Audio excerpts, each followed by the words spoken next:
দুর্গাপুজো মানেই আলো, রং আর ভিড়ের উৎসব। কলকাতার উত্তর থেকে দক্ষিণ প্রতিটি পাড়ায় প্যান্ডেল সাজে, নানান থিমে প্রতিমা পায় নানান রাজকীয় সাজসজ্জা। কিন্তু শহরের কয়েকটা বড় মণ্ডপে আয়োজন করা হয় চমকের, অন্য মাত্রায় নিয়ে যাওয়া হয় যেটাকে। কারণ দেবীকে সাজানো হয় আসল সোনার গয়নায়। লক্ষ লক্ষ টাকার গয়না যখন প্রতিমার গায়ে শোভা পায়, তখন ভক্তরা যেমন বিস্ময়ে তাকিয়ে থাকেন, তেমনি আতঙ্কও থেকে যায়। এত সোনার গয়না পাহারা দেবে কে? ঠিক সেই জায়গাতেই সক্রিয় হয়ে ওঠে লালবাজার। কলকাতা পুলিশের বিশেষ নিরাপত্তা ব্যবস্থার অধীনে এবছর 13টি মণ্ডপে মোতায়েন করা হয়েছে অস্ত্রধারী বাহিনী। উত্তর থেকে দক্ষিণ কলকাতা পর্যন্ত টহলদারি, নজরদারি এবং সিসিটিভি মনিটরিং এ এখন রয়েছে। ত্রুটির জায়গা রাখছে না একদম পুলিশ। শুধু তাই নয়, কোথাও রাইফেলধারী কনস্টেবল তো কোথাও আবার সার্ভিস রিভলভার হাতে অফিসার। সতর্ক দৃষ্টি থাকছে প্রতিমার অলংকার পাহারায়। পুলিশের এই পদক্ষেপে দর্শনার্থীদের মনে যেমন ভরসা রয়েছে, তেমনি পুজো কমিটিগুলোও পাচ্ছে বাড়তি নিশ্চিন্তি। অলংকার প্রতিমার গায়ে যতক্ষণ থাকে ততক্ষণই থাকে নিরাপত্তা বলয়, আর বিসর্জনের আগেই খুলে নেওয়া হয় সে সমস্ত গয়না। ফলে একদিকে যেমন ঝলমলে সাজসজ্জায় মেতে উঠেছে শহর, অন্যদিকে নিরাপত্তা ঘিরে তৈরি হয়েছে এক ভিন্ন আবহ। এ যেন উৎসব আর কড়া নজরদারি অনন্য মেলবন্ধন। কলকাতা 13টি নির্বাচিত মণ্ডপে বিশেষ নিরাপত্তা ব্যবস্থা নিয়েছে লালবাজার পুলিশ কন্ট্রোল রুম। এর মধ্যে 11টি মণ্ডপে প্রতিদিন থাকছে 2 জন করে রাইফেলধারী পুলিশ কর্মী। তাদের দায়িত্ব শুধু প্রতিমার গয়না পাহারা দেওয়াই নয়, বরং ভিড়ের মধ্যে সন্দেহজনক কোনো গতিবিধি লক্ষ্য করা গেলেই এবং প্রতিমার খুব কাছে দর্শনার্থীরা যাতে না যেতে পারে সেদিকেও কড়া নজর রাখা। বাকি দুটি মণ্ডপে নিরাপত্তার মাত্রা আরো বেশি।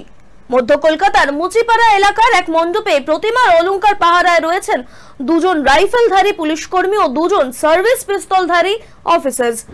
অপরদিকে বেনিয়াপুকুর এলাকার একটি বড় মণ্ডপে প্রতিমাকে সোনার গয়নায় সাজানো হয় কয়েক ঘন্টার জন্য, আর সেই সময় প্রতিমার সামনে কড়া নজরে থাকেন রাইফেলধারী পুলিশ কর্মীরা।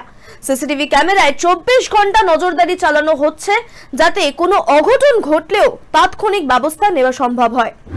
এছাড়াও পুজো কমিটিগুলো শুধুমাত্র যে পুলিশের উপর নির্ভর করছে সেটা কিন্তু নয়, প্রতিমার গয়না বিশেষভাবে হিসাব করে পরানো হয়, যাতে কোনো অংশ খোয়া যাওয়ার আশঙ্কা না থাকে।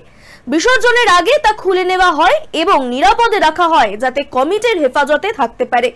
অনেক জায়গাতেই অলংকার প্রতিমার গায়ে খুব অল্প সময় থাকে, আর সেই সময় পুলিশের পাশাপাশি কমিটির স্বেচ্ছাসেবকরাও তৈরি থাকেন।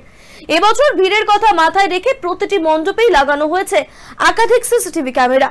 শুধু প্রতিমার অলংকার নয়, দর্শনার্থীদের নিরাপত্তার জন্য এই নজরদারি কার্যকর করা হয়ে থাকে।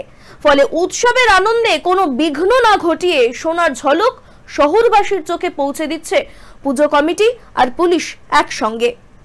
কলকাতার দুর্গাপুজো শুধু ধর্মীয় উৎসব নয়, বরং এক সাংস্কৃতিক প্রদর্শনীরও নাম।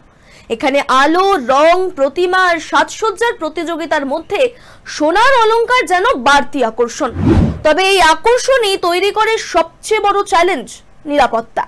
আর সেই জায়গায় এগিয়ে এসেছে কলকাতা পুলিশ। লালবাজারের পরিকল্পনায় উত্তর থেকে দক্ষিণের 13টি মণ্ডপে কড়া নিরাপত্তা বলয় গড়ে তোলা হয়েছে।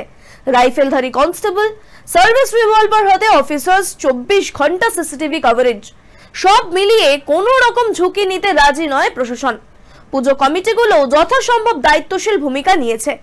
অলংকার গায়ে যতক্ষণ থাকে ততক্ষণই করা পাহারা, তারপর তা ফের হেফাজতে তুলে রাখা। ফলে শহরের মানুষ নিশ্চিন্ত মনে প্রতিমার অলংকার উপভোগ করতে পারছেন। এজন্য ভক্তি, শোভা আর নিরাপত্তার একসঙ্গে মিলন। প্রতিমার গায়ে সোনার ঝলক যেমন ভক্তদের মনে বিস্ময় জাগাচ্ছে, তেমনি পুলিশের অস্ত্রধারী পাহারা দিচ্ছে আশ্বাস। একদিকে মণ্ডপ জুড়ে আলোর ঝলকানি, অন্যদিকে নিরাপত্তার জোরালো প্রহরা। দুটো মিলেই গড়ে উঠেছে আধুনিক কলকাতার দুর্গাপুজোর এক ভিন্ন রূপকথা।